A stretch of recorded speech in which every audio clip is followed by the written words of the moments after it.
అందరికీ నమస్కారం. Welcome to Prajakshetram. TDP Janasena మధ్య సీట్ల పంచాయతీ వీలైనంత త్వరగా తేల్చాలని ఇరు పార్టీల నాయకులు చర్చలు జరుపుతున్నారు. వైసీపీ పార్టీలో కొంతమంది సిట్టింగ్లకు ఈసారి టికెట్లు ఇవ్వలేమని, మరికొంతమందిని వేరే స్థానాలకు మారుస్తామని చెప్పిన వైసీపీ అధిష్టానం ఆ దిశగా వేగంగా నిర్ణయాలు తీసుకోవడం చూస్తూనే ఉన్నాం.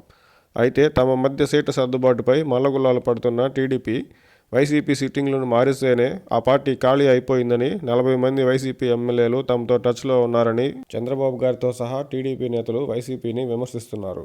ఎన్నికలకు ముందు అభ్యర్థులను మార్చడం, కొందరికి వేరే స్థానాల్లో సీట్లు కేటాయించడం టీడీపీతో సహా మామూలుగా అన్ని పార్టీల్లో జరిగేదే. 2019 ఎన్నికల్లో టీడీపీ జవహర్ గారు, వంగలపూడి అనిత గారు, గంటా శ్రీనివాసరావు గారు ఇలా ఎంతోమంది సీట్లను మార్చిన విషయం తెలిసిందే కదా. 151 సీట్లతో భారీ సంఖ్యలో ఎమ్మెల్యేలు ఉన్న వైసీపీలో మార్పులు చేర్పులు కూడా అదే స్థాయిలో ఉండడంలో పెద్దగా ఆశ్చర్యం ఏమీ లేదు. గెలుపు లక్ష్యంగా రాజకీయ నిర్ణయాలు తీసుకునే వైసీపీ ఎప్పటి నుంచో సిట్టింగ్లలో కొంతమందికి మళ్లీ సీట్లు ఇవ్వలేమని వైసీపీ పెద్దలు చెప్తూనే ఉన్నారు. అలాంటప్పుడు సిట్టింగ్లను మార్చినంత మాత్రాన వైసీపీ ఖాళీ అయిపోతుందని అనడంలో రాజకీయంగా వైసీపీ ఎమ్మెల్యేలే ఆ పార్టీని వదిలించుకుంటున్నారనే భావన ప్రజల్లో కలిగించే ప్రయత్నమే కానీ టీడీపీ విమర్శలకు పెద్దగా విలువ ఉండదు.